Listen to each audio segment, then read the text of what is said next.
Bonjour Daniel Coirier. Bonjour. Vous êtes boulanger du côté de Maizet. C'est cela même. Artisan boulanger. Artisan boulanger. Et c'est important de préciser ça, parce que votre profession traverse une grave crise en ce moment. Et vous avez décidé, avec quelques autres artisans boulangers de France, de vous lier et de créer un collectif justement pour la survie de votre profession. Pouvez nous expliquer un petit peu la raison de cette association ? Alors on a créé ce collectif il y a maintenant 3 mois avec 3 de mes confrères, donc Frédéric Roy qui est sur Nice, Pascal Vosniak qui est dans le Béarn et Philippe Sirami qui est dans le Cantal.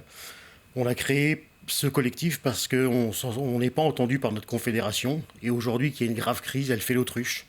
Donc c'est pour ça on a dit qu'il faut qu'on parte au combat pour défendre notre profession, mais pas que notre profession, puisque les commerçants sont impactés et d'autres artisans sont impactés.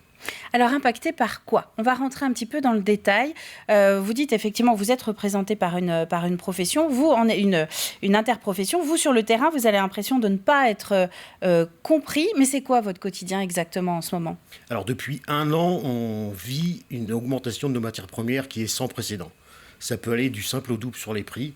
Là, notamment le sel. J'ai reçu du sel ce matin. De 5 €, je passe à 15 €. En combien de temps ? En une semaine. Vous êtes passé de 5 € à 15 € en une semaine. En 7 jours. Voilà. Et aujourd'hui, ce qui impacte vraiment les boulangeries, c'est l'histoire de l'énergie. Alors, il n'y a pas que l'électricité, puisque j'ai des collègues qui sont au fioul, qui vivent exactement la même chose, sauf qu'eux ne sont même pas pris en compte dans le bouclier tarifaire ou les pansements que l'État pense nous donner dans les mois à venir. Donc on a parlé du sel, vous êtes aussi un gros consommateur de beurre, évidemment, quand on est dans une boulangerie, de farine, d'eau aussi, tout ça ces produits-là qui ont augmenté. Oui. Sans pouvoir le répercuter ou en essayant de limiter la répercussion auprès du client ? Aujourd'hui, le portefeuille des clients est déjà très très serré. On essaye de répercuter une partie des prix, mais nous, à la campagne, si demain je dois vendre ma baguette 1,80 € ou 2 €, je perds toute ma clientèle. Une tradition aujourd'hui, c'est 1,10 €, 1,15 € à peu près. On est à 1,15 €. Vous avez estimé à combien vous devriez la vendre 1,70 € avec la première augmentation et 1,90 € avec la deuxième augmentation, puisque de toute façon, comme les industriels vont être impactés aussi par l'énergie, automatiquement derrière, ils vont augmenter leur prix. Donc c'est une chaîne sans fin, c'est le serpent qui se mord la queue. Et puis on parle du pain, mais une boulangerie, c'est aussi une pâtisserie souvent.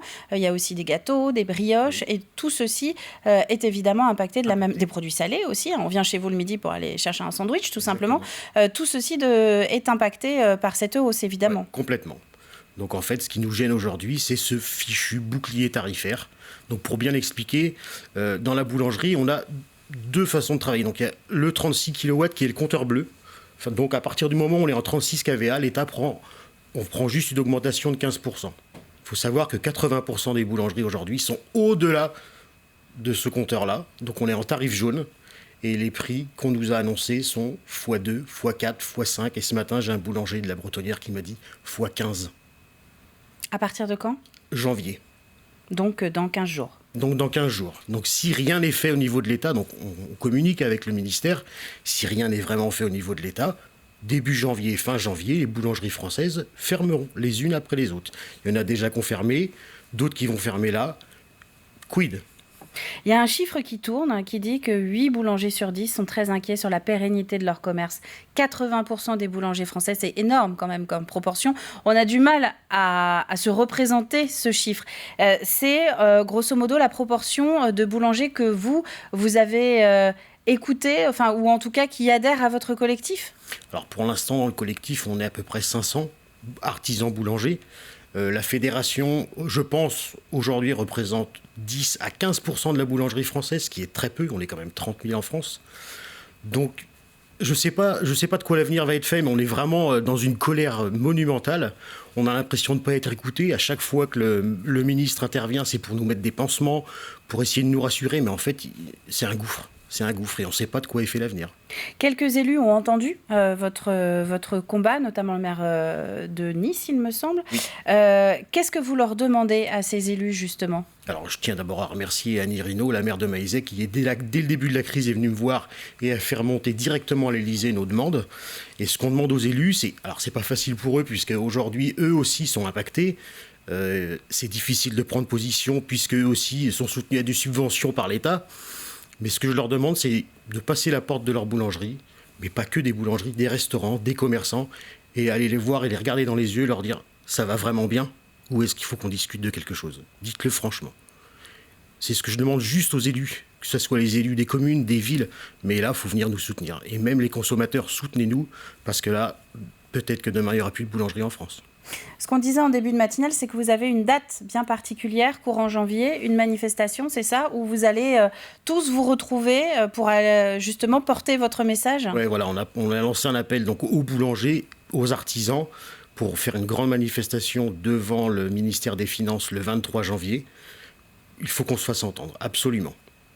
Vous avez réussi à discuter avec d'autres boulangers du département, parce que vous expliquez au début le collectif, finalement, c'est des formations d'un petit peu partout en France, mais en Vendée même. Vous arrivez aussi à rallier à votre cause d'autres communes, d'autres boulangers? Il faut savoir que la boulangerie, c'est très particulier, puisqu'entre boulangers, on discute beaucoup, entre voisins beaucoup moins, puisqu'il y a toujours ce système de concurrence. Là, les langues commencent à se délier et on commence vraiment à discuter entre nous. Alors sur le département, on a nos minotiers, nos marchands de farine qui arrivent à nous envoyer des informations, nos commerciaux qui passent, qui nous donnent des informations. Et puis quand l'heure est vraiment grave, là, on s'appelle.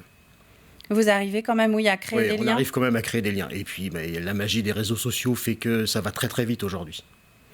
Les clients, quand même, vous en discutez forcément avec eux. Il y a quelques mois, certaines boulangeries affichaient même sur la vitrine une baguette avec le prix dessus de ce que représentaient les matières premières, les taxes, etc. Quel discours vous avez avec eux et quel discours vos clients ont aussi avec vous? Alors les clients jusqu'à aujourd'hui comprennent toutes ces augmentations. Mais comme ils disent, demain, si ça augmente de trop, on ne pourra plus venir chez vous. Une baguette à 1,80 tous les jours, c'est sûr que ça représente un budget. J'arrête le métier à partir du moment où la baguette passera à 1,50 €. Ça ne servira à rien. Ça ne servira à rien, on court à notre perte. Mais les clients dans l'ensemble sont compréhensifs. Et vous le ressentez dans votre nombre de ventes? Vous avez moins de baguettes, par exemple, qui partent? Alors les gens se sont tournés vers des produits un petit peu moins chers du fait. Donc on a vraiment perdu un petit peu des produits avec des céréales, des pains un petit peu au levain. Les gens reviennent vers le pain courant. Et là, on le vit en plein dedans depuis une semaine, on s'en est rendu compte. Ouais. Est-ce qu'ils continuent à venir, malgré tout, chez les artisans? Parce que du pain, si on peut appeler ça comme ça, il y a d'autres endroits où on peut en trouver, où la qualité n'est pas forcément la même, les prix sont vraiment cassés. Malgré tout, votre clientèle, vous sentez que la fidélité compte avant tout? Oui, la fidélité des clients est quand même bien présente. Ils cherchent la qualité, ils ne cherchent pas la quantité aujourd'hui, ils cherchent vraiment la qualité, donc ils sont prêts à mettre le prix. Après, on fait du travail 100% français. Voilà. Et c'est ce que vous tenez à souligner. En tout cas, on va vous remercier très chaleureusement, Daniel Courrier, d'être venu sur le plateau de la matinale. Maïzet, c'est pas forcément la porte à côté des studios d'Dampierre-sur-Yon. Et en plus, vous avez un gros week-end, il me semble, avec ce marché de Noël du côté de Maïzet. Ça se passe bien là-bas? C'est énorme. On n'a jamais vécu ça. C'est la première année où il y a vraiment autant de monde. Alors venez ce week-end, profitez-en. Pour en discuter, alors pour discuter, pourquoi pas, de la boulangerie avec vous, puis surtout faire vivre vos commerces. Merci à vous d'être venu sur le plateau de la matinale.